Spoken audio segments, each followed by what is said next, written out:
To go downstairs. Nolan Paquette outside the Bouchard Warriors locker room. And Nolan, give us your take on this hockey game. Do you find it very similar to Monday, where you guys were able to play with a lot of pace for a lot of the hockey game, but then for large portions of the hockey game, you guys kind of got stuck inside your zone?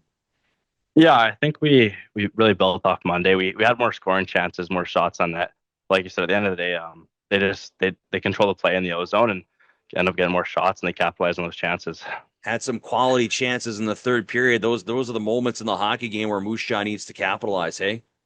Yeah, that one that we thought might have been a goal. I mean, that's hard getting called back, but we had tough good chances, but yeah, we can bury today.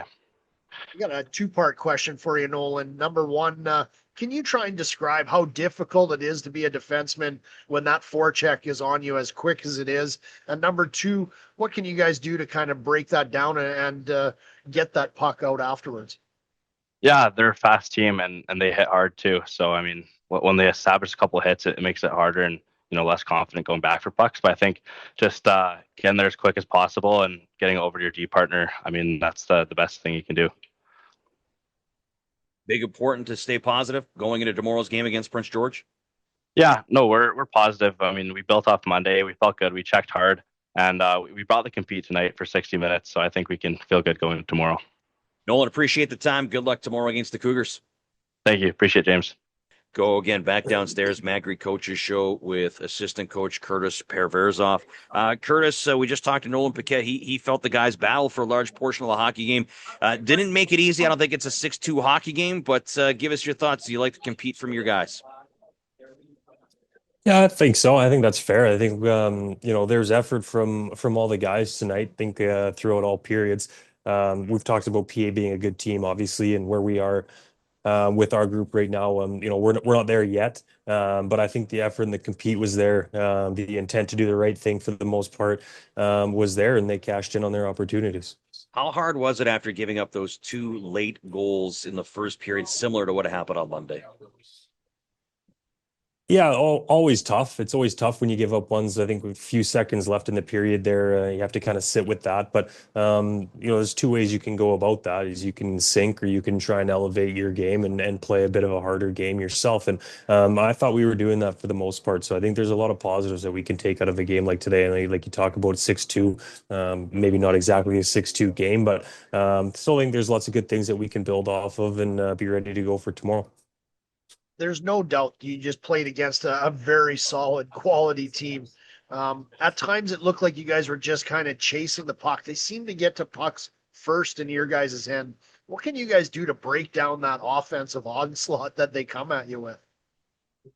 I think just it's the work before the play happens. And I think we talk a lot about that. I know we've talked a lot about that with our defensemen, for example, of being up, taking away their speed, being on top of their speed. So those are examples. A lot of it is just the homework beforehand. So a lot of the times, if you're reactive to the play, then you're going to be chasing as opposed to taking ice away a little bit earlier, whether that's in the neutral zone, gapping up, being in good spots to defend the red line as a forward group, making them have to play a game where they have to chip it in behind us and then start a forecheck. So I think with our group, we're not the fastest team in the league, but we don't have to be the fastest to win either. It's just about doing the work beforehand to eliminate some of their time and space before they get it. You guys are down 4-1. Semenuk scores to make it 4-2. Then you guys have some quality scoring chances. And actually, we thought up here, and especially Theron Fleury was adamant that was a goal, that it shouldn't have been called off. Yeah, I think you guys were adamant too that it was in the net. Obviously, it's tough to see, and if it's not conclusive, with different camera angles and whatnot, it's hard to tell. But in saying that, I thought that's a tough situation and a tough outcome and circumstance. But to your point, I thought we were able to stick with it and still generate some opportunities. And think about Casey Brown just on the inside there as a nice play to the inside. And if a couple of those start to go our way, I think we're obviously in a bit of a different spot right now. It's just been a tough stretch of hockey for our group, but in saying that, we still have a lot of meaningful games here down the pipeline, and there's still a lot of opportunities for us to be excited about playing playoff style hockey here till the end of the season. Magri Coaches Show with assistant coach Curtis Perverzov. Appreciate the time, Curtis. Good luck tomorrow against the Prince George Cougars. Thanks, guys. Appreciate it.